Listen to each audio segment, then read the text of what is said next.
Dear student, digital marketing के next lesson में आपका स्वागत है। इस लेसन में हम ऑन पेज एसईओ के फैक्टर्स के बारे में बात करेंगे। भाई, हमें ऐसे कौन कौन से फैक्टर्स हैं जिनका ध्यान रखना है अपनी वेबसाइट पर ताकि हमारी वेबसाइट गूगल में रैंक कर सके। तो देखिए, सबसे पहला है on page SEO factor URL. URL का फुल फॉर्म होता है यूनिफॉर्म रिसोर्स लोकेटर, जिसको हम वेब एड्रेस भी बोलते हैं। ये बहुत इंपॉर्टेंट फैक्टर है। यूआरएल ना सिंपल होना चाहिए, इजी टू रीड होना चाहिए। गूगल बोट को ना आपको उस यूआरएल को पढ़ के समझ आ जाना चाहिए कि ये किस बारे में बात कर रहा है। जैसे कि www.digitalglad.com, ठीक है, ये मेरा यूआरएल है, बहुत सिंपल है। इसके पता है कि ये डिजिटल ग्लैड वेबसाइट का यूआरएल है। तो यूआरएल में कभी भी आप कोई डेट या कोई नंबर इस तरीके का ना डालें।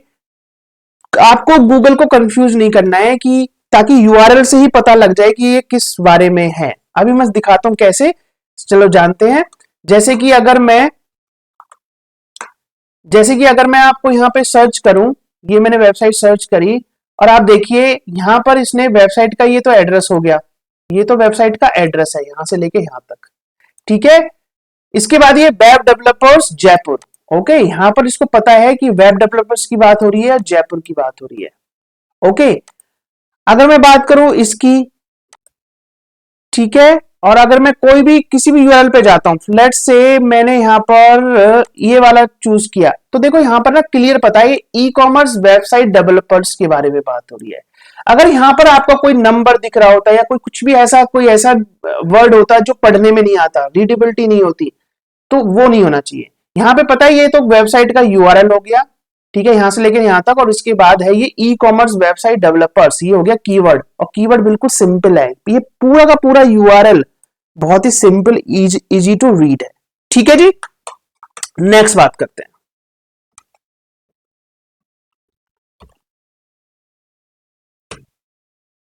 नेक्स्ट है टाइटल टैग, ठीक है जी। टाइटल टैग क्या है? ये एचटीएमएल टैग है जो आपके हेडर सेक्शन में एग्जिस्ट करता है। आपकी वेबसाइट का ना जो हेडर सेक्शन होता है उसमें एग्जिस्ट करता है, और as per Moz title tags are the second most important on page SEO factor.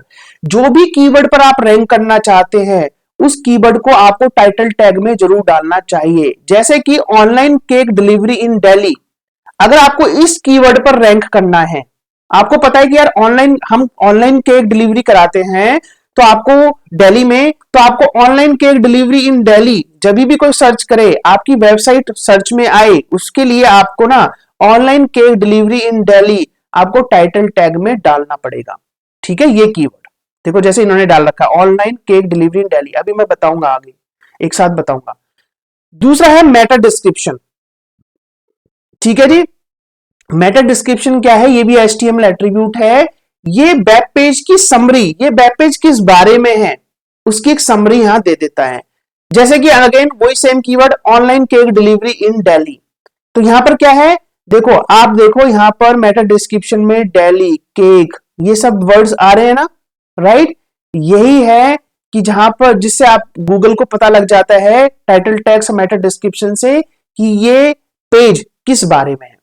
तो कभी भी आपको रैंक करना, आपको फाइंड आउट कर लिया आपने कीवर्ड्स, कीवर्ड को फाइंड आउट, ये फाइंड आउट कर लिया, ये फाइंड आउट करना पड़ता है कि लोग सर्च क्या कर रहे हैं, इसके लिए टूल्स होते हैं, ठीक है। वो टूल्स होते हैं, वो हम अपनी जो लाइव क्लासेस होते हैं उसमें पढ़ाते हैं, ठीक है।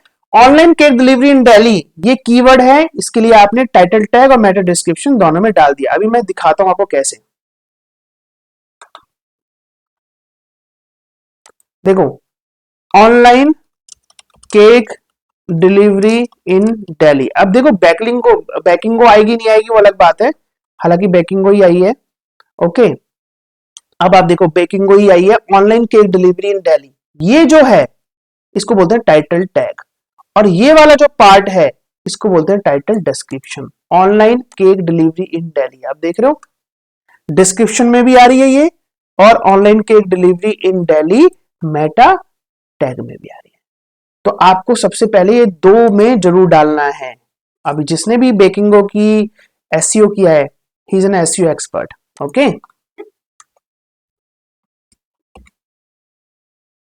तो आई होप आपको मेटा टैग्स और मेटा डिस्क्रिप्शन पता लग गया। नेक्स्ट बात करते हैं ऑल्ट टैग की। देखो ऑल्ट टैग का मतलब ऑल्टरनेटिव टेक्स्ट, ये भी एक HTML का छोटा सा कोड होता है जो हम जब अपनी वेबसाइट पर हम पिक्चर अपलोड करते हैं ना, इमेजेस लगाते हैं, तो वहां पर डाल देते हैं और गूगल इन पर भी रैंक करता है। इसलिए हमें ऑल्ट टैग में ना अपना कीवर्ड डालना चाहिए। देखो मैं दिखाता हूं कैसे। आपने देखा होगा कि हमारे पास में एक गूगल में इमेजेस का ऑप्शन होता है, इमेजेस, है ना। इस समय मैं गूगल इमेजेस में हूं और मुझे एक इमेज चाहिए, लेट्स से वायरलेस माउस की। ठीक है जी, वायरलेस माउस की इमेज चाहिए। इमेज निकल के आ गई वायरलेस माउस की, आ गया ना। गूगल को कैसे पता लगा कि ये इमेज वायरलेस माउस की है? गूगल को कैसे पता लगा? ऑल्ट टैग से। तो सर्च इंजन में आपकी पिक्चर भी रैंक होती है, इसलिए आपको ऑल्ट टैग लगाना चाहिए। वायरलेस माउस, जब भी किसी फाइल को आप लैपटॉप पर सेव करें तो उसको उसी नाम से सेव करें। ठीक है, उसी नाम से सेव करें। मैं दिखाता हूं कैसे। लेट्स से मैं फॉर एग्जांपल ये वाली इमेज है, मैं इसको सेव करना चाहता हूं, तो मैंने राइट क्लिक किया, सेव इमेज किया। अब देखो मैं इसको डेस्कटॉप पे सेव कर रहा हूं। मैं यहां पर जो नाम दूंगा मैं वो दूंगा जो ये जो इसके बारे में है। तो ये डेल वायरलेस माउस, इस नाम से मैं ये फाइल को सेव करूंगा। मैं किसी और फाइल से जैसे कि ABC सेव नहीं करूंगा। मैं हमेशा फाइल को सेव करूंगा उसी नाम से, क्योंकि गूगल क्या पढ़ेगा, गूगल जैसे ही मैं Dell wireless mouse find out करने की कोशिश करूंगा तो गूगल मेरी इस इमेज को लाके दे देगा मुझे। तो जब भी आप अपने लैपटॉप से किसी फाइल को अपलोड कर रहे हैं वेबसाइट पर, तो ध्यान रहे कि उसको पहले ही रीनेम करके वो कीवर्ड ऑलरेडी डाल दें। ध्यान रहेगा। ऑल राइट, नेक्स्ट क्विकली बात करते हैं ऑन पेज का। जो नेक्स्ट है, हमें अपनी पेज की बॉडी में भी वो कीवर्ड डालना है। हमने मेटा टैग में डाल दिया, मेटा डिस्क्रिप्शन में डाल दिया, और जो पेज की बॉडी है उसमें भी हमें वो कीवर्ड को डालना है। ठीक है, जब ये हम 3-4 काम कर लेते हैं, ऑल्ट टैग कर ठीक कर लिया, हमने टाइटल टैग ठीक कर लिया, मेटा डिस्क्रिप्शन में डाल दिया, ऑल्ट टैग में डाल दिया और बॉडी में डाल दिया, आपकी वेबसाइट रैंक होने लगेगी। ये 4 फैक्टर सबसे ज्यादा इंपॉर्टेंट है। ऑल राइट, 5वां फैक्टर है यूआरएल में भी। वो यूआरएल में भी होना चाहिए कीवर्ड। जैसे कि मैंने सर्च किया था ऑनलाइन केक डिलीवरी, तो अब देखो मैंने ऑनलाइन केक डिलीवरी में यहां पे कर रहा हूं, तो यहां पर जो यूआरएल है, हालांकि यहां पर क्योंकि ये डिफरेंट वेबसाइट है, ये ई कॉमर्स वेबसाइट है, अदरवाइज यहां पर भी होना चाहिए था उस कीवर्ड को, online cake delivery in Delhi. ठीक है, इस कीवर्ड यहां पर भी डालेंगे तो यूआरएल में भी अगर उसको डालेंगे तो ज्यादा अच्छे से और रैंक होगी। नेक्स्ट, आपकी वेबसाइट ना मोबाइल रेस्पॉन्सिव होनी चाहिए। पहले क्या होता था, जब हम डेस्कटॉप पे किसी वेबसाइट को खोलते थे तो हमें लेफ्ट राइट स्क्रॉल करने की जरूरत नहीं पड़ती थी, वेबसाइट बहुत अच्छे से खुलती थी।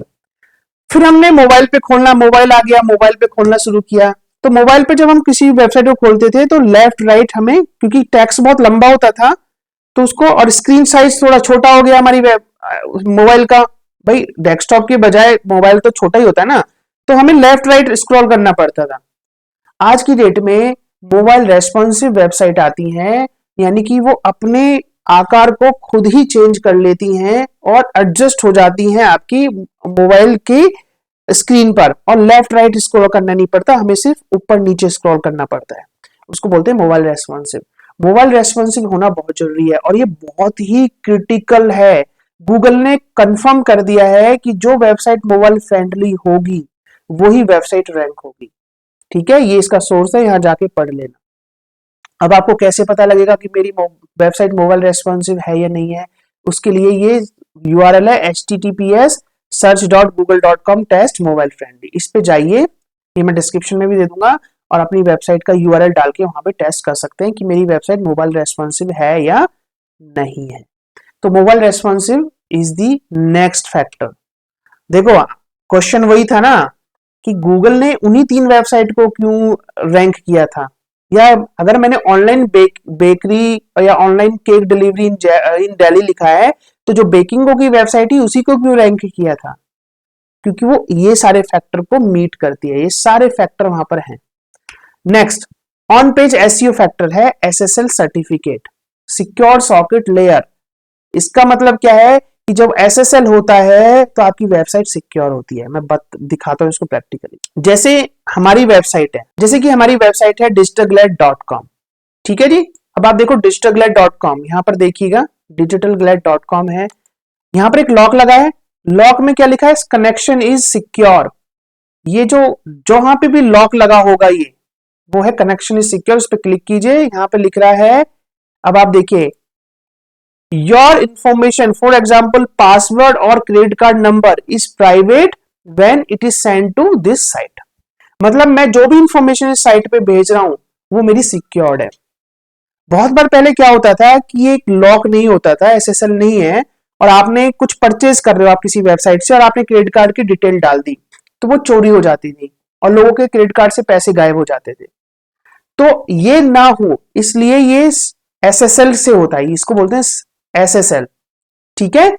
SSL के थ्रू ये होता है और कंफर्म कर दिया है गूगल ने कि भाई जिनके पास SSL होगा वो वेबसाइट ही रैंक होंगी सबसे ऊपर। तो अपनी वेबसाइट में अगर SSL नहीं है तो जरूर करवा लीजिए। इसके लिए आप होस्टिंग कंपनी से कांटेक्ट कर सकते हैं। नेक्स्ट बात करते हैं वेबसाइट नेविगेशन। वेबसाइट नेविगेशन बहुत इंपॉर्टेंट है।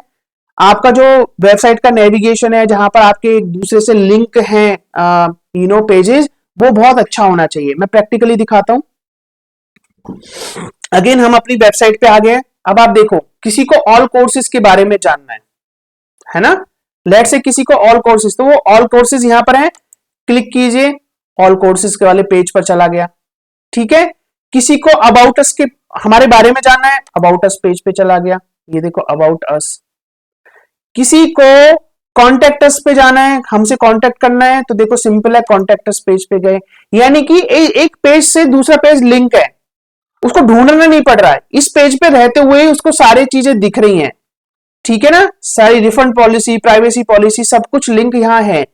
इसी को बोलते हैं नेविगेशन। एक पेज से दूसरे पेज पर जाने के लिए क्या उसको कहीं ऐसा तो नहीं सर्च करना पड़ रहा है, नहीं करना पड़ रहा, उसको सिंपल है, सारा मेन्यू यहीं पे दिख रहा है उसको, यूजर को।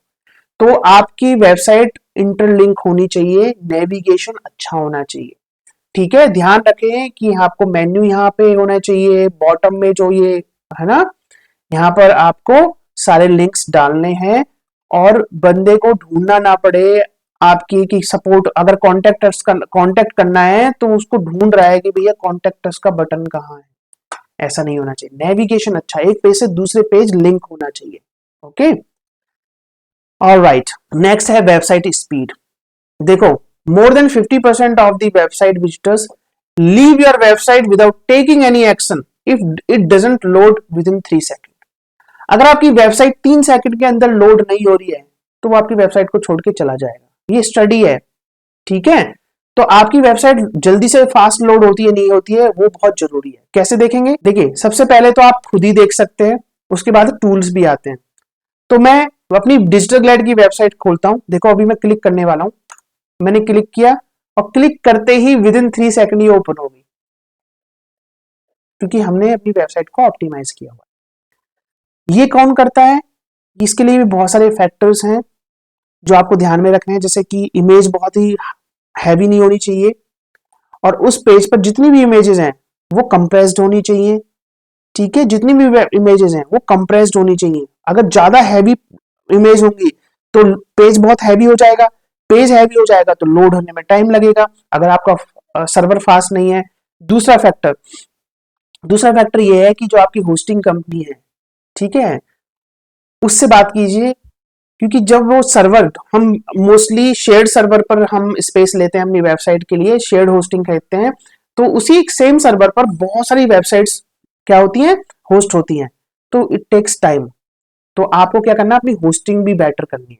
बेटर होस्टिंग रखिए और इमेजेस को कंप्रेस रखिए, कम से कम इमेज यूज कीजिए, ठीक है, कम से कम इमेज यूज कीजिए। और अगर आपको इमेज यूज करनी भी पड़ रही है तो उसका साइज केबी में होना चाहिए, 100 केबी, 150 केबी, 200 केबी, एमबी में नहीं, 1 एमबी में भी नहीं होना चाहिए, ठीक है, 1 एमबी से नीचे नीचे होने चाहिए।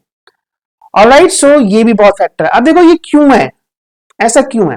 देखो, आप मुझे बताओ, आप digitalglad.com की वेबसाइट को आपने ओपन किया, आपको कोर्स खरीदना चाहते हो, digitalglad.com आपने एंटर किया, यहां पर आपने क्या किया, अगर फर्स्ट टाइम आप कर रहे हो तो आप टाइप ही करोगे ऑब्वियसली, digitalglad.com, और मैंने एंटर मारा और मैं बैठा हूं, वो ओपन हो रही है, हो रही है, हो रही है।